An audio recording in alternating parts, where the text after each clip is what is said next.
jërë ngeen jëf mbokk yi ñuy rafetlu seen ànd ak seen site dakarmatin.com fas yéene ñëw nuñ koy defee ay bés bu nekk dégtal leen seen chronique di tàmbali di gërëm di sant ñëpp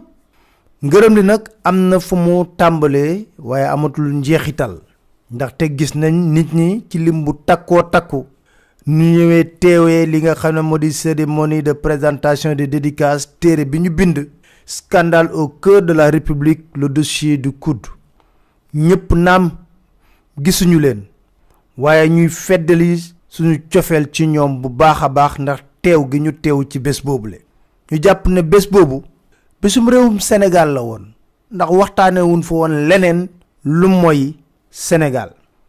may bamtuwaat di wax ne téere bi nga xam ne bind nañ ko luñ ci jublu mooy may doomu sénégalais yi ku nekk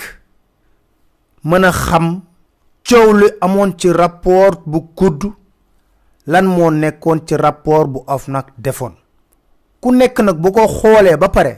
mooy xam lum ciy jàngat ku nekk bu ko xoolee ba noppi nag mooy xam lum ciy jàngat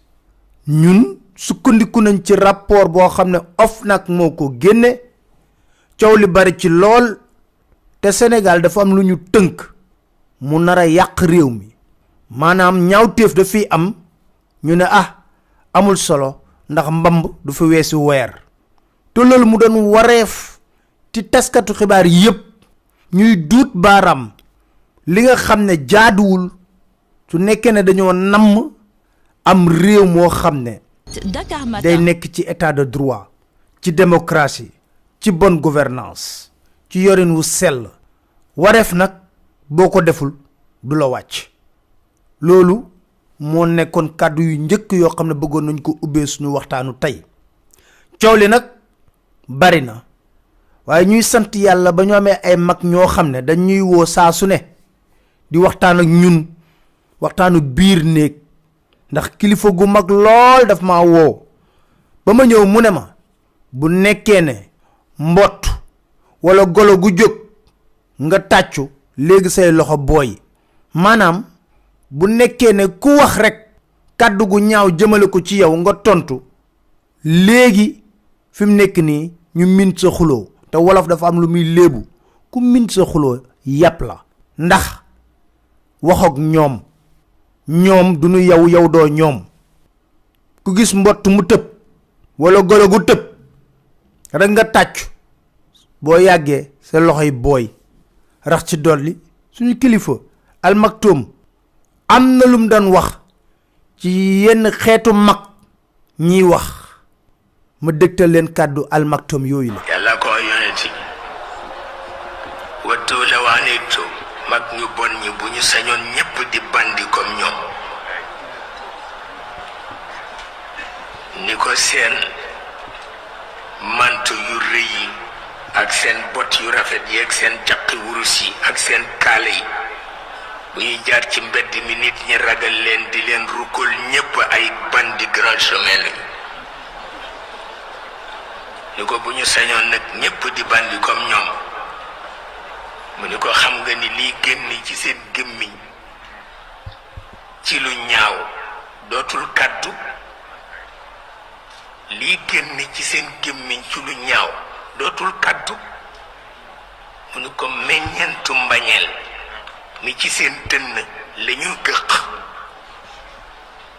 mu ni ko te garab ya ko sax ya ko meññ ñu nga ci dënn ya waaw beneen bi Al Maktoum yokkaat ci leneen lu am solo ci débat d'idées ndax nag wax du ñëpp ko war a def am na ñoo xam ne nag faaw ñu wax ndax dañ leen ngalab mënuñoo bañ a wax de faaw ñu wax dañ leen ngalab waaye dañuy sukkandiku rek ci kàddu yi nga xam ne Al Maktoum waxoon na ko ñu déglu. waaye penc ma it mu exclure ci ñaari nit ki gémmiñam rëy te mënul soutenir un débat parce que amul élément bu mu ko soutenir ak ki am élément bu mu soutenir débat mais yarul boppam ci wax ak mbooloo kooku nañ ko dàq moom itam kële mu tudde ko aladul xisaam kii mu tudde ko wil xisaami xayru mubin. Dakar Matin. loolu doy na du ñu nekk ci polémique ci lenn pare nañ ci ñuy jubluwaat ci beneen liggéey te ci kanam tuuti da ngeen ci xam dara ñu ngi jublu ci beneen liggéey ñun waaye nag dafa fekk ne am na kilifa goo xam ne mbettaange laa am ci moom moo tax dama yëkkati kàddu yu gàtt jëmale ko ci moom mu di kan ki fi doonoon premier ministre Boun Abdallah Dionne ndaxte bu ma ko déggee mu ne benn tubaab moo bind rapportu COUD bi dama tiit dama ne lan moo ko dal mbaadu dafa am léegi ay trou de mémoire mu dëggal ma tamit ne kilifa yi nga xam ne ñoo ñuy jiite dañoo am problème bu sérieux ak wax dëgg ndaxte moom Boun Abdallah Dionne moo ñu gën a xam kan moo def enquête bu jëm ci COUD ki def enquête bi jëm ci COUD mi ngi tudd Pape Ibra Kébé moo jiite équipe bi nga xam ne ñoo demoon ci COUD def enquête bi Pape Ibra Kébé la tudd mu ne tubaab la moom moo ñu gën a xam Pape Ibra Kébé fuuf ndax ne am na lum séqoon ak moom lu tax may wax loolu ci xarañu Pape Ibra Kébé le Sénégal nekk invité d'honneur forum économique Auvergne Sénégal bu amoon jeudi 5 novembre 2015 bu nekkee ne Boun Abdallah Dionne dafa fàtte loolu ma fàttali ko lettre bi nga xam ne moom lañ ko jébbaloon te ca booba Pape Ibra Kébé mi ngi nekk OFNAC dem Clermont-Ferrand di jàppale Sénégal ngir ñooñu wëlbatiku jàppale Sénégal ci li nga xam ne moo jëm ci PSE Mohamed Boun Abdallah Dionne jébbal nañ la lettre le 29 septembre 2015 objet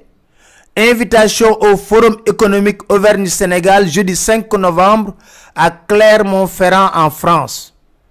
Monsieur le Premier ministre, l'Auvergne en France, dont la capitale est Clermont-Ferrand, 7e région industrielle au rang national, souhaite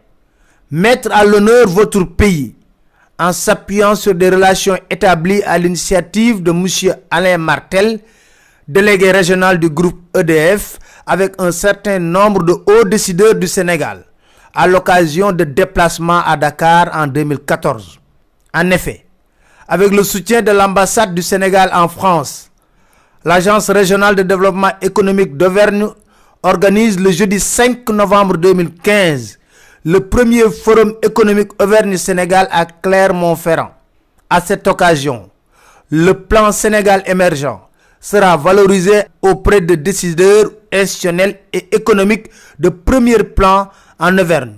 Monsieur Pape Ibra Kébé vous a présenté cet événement en audience le 28 août dernier. Nous comptons sur une mobilisation forte de nos contacts à Dakar afin de contribuer à la valorisation des opportunités d'investissement, d'affaires et de partenariat avec le Sénégal. Cette action constitue un premier pas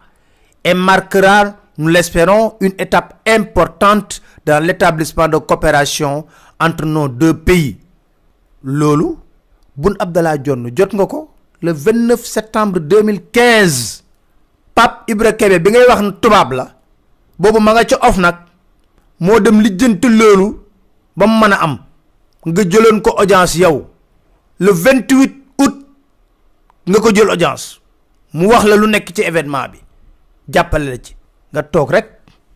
xamna ngoyanu gi ngi neex rek nga ne tubab mo def rapport bi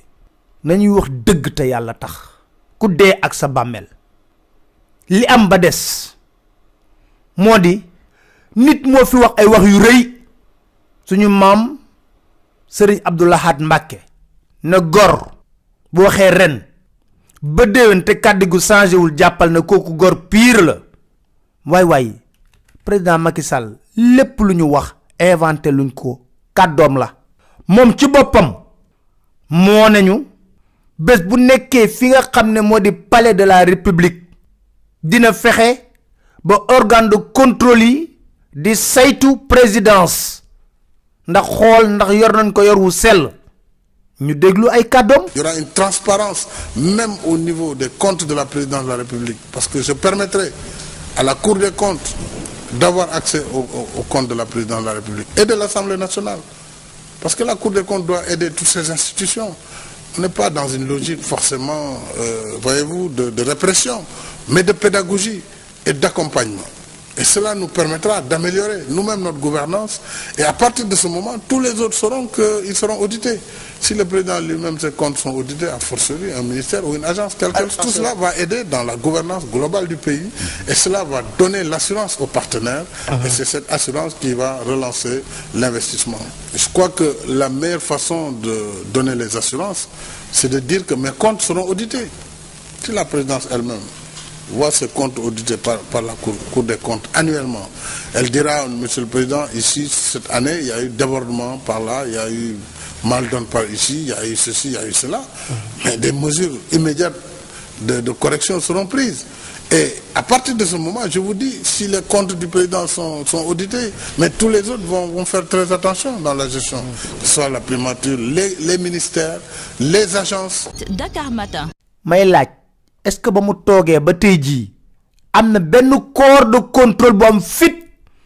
dem xool budget présidence ndax jaar na yoon wala jaarul yoon ndax nañ ko yoree jaar na yoon wala jaarul yoon nañu ci tontu 2012 ba léegi lay laajte ñu ne déetawaay mu ne moom bu nekkee président organe de contrôle yépp dina leen dooleel ay kàddoom a ngi nii. Mes chers compatriotes, s'agissant de la gouvernance économique, je serai toujours guidé par le souci de transparence et de responsabilité dans la gestion vertueuse des affaires publiques. Je mets à ma charge l'obligation de dresser les comptes de la nation et d'éclairer l'opinion sur l'état des lieux. Je compte restituer aux organes de vérification et de contrôle de l'État la plénitude de leurs attributions. Dans le même sens, l'assainissement de l'environnement des affaires et la lutte contre la corruption et la concussion me tiennent particulièrement à cœur. À tous ceux qui assument une part de responsabilité dans la gestion des deniers publics, je tiens à préciser que je ne protégerai personne. Je dis bien personne. J'engage fermement le gouvernement à ne point déroger à cette règle. Dakar Matin. Wow. Est-ce que gis ngeen ne dafa dolel organe de contrôle yi am déet Cour des comptes juróom benni atu yàlla la toog génnewul rapport te loi sas ko tëj ko ci ne ko at mu nekk da nga war a génne rapport defu ko. Inspection générale d'État 2015 le gëj a génne rapport sur l'état de la gouvernance au Sénégal loolu lañu wax fan lañ ko teg. CENTIF lu toll ci 50 dossiers CENTIF mooy saytu lépp loo xam ne moo di blanchiment d'argent lu toll ci 50 dossiers la ñuy wax ne ma nga ci justice musta yëngatu. CREI ana ñaar fukki nit ak juróom ñun waxoon na la ñuy topp mennum Karim Wade lañ ci dégg Tahibou Ndiaye Manu Fretin moom lañ bëggoon exhiber comme trophée de guerre. tey jii ñu génne ay rapport wareef bi wara nekk nañ jël rapport yëpp jox ko justice déedéet président ne waaw dinañ samp commission boo xam ne mooy xool rapport yooyu kon lan moo njëriñu justice ci réew mi wala rapport yi nga xam ne dafa soxal ay adversaire politique am rek moo war a dem ci justice ngir ñooñu ñu tëj leen kaso débat bi foofu la débat d'idée loolu ñun loolu la ñuy wax ay xasteeg waxante yu bon taluñu ko te yàgg naa leen wax ne fii dañoo fer ay nax te ko jàppee dof mi ngi wut garab yum leen faje te nag xool nañ ba xool seeni garab dafa jafe lool du pëndax du reen du comprimé du fas du sangat moo tax ñu tonk jaaxle den sant di leen gërëm di leen dig daje seen benn chronique seen site dakarmatin.com inshallah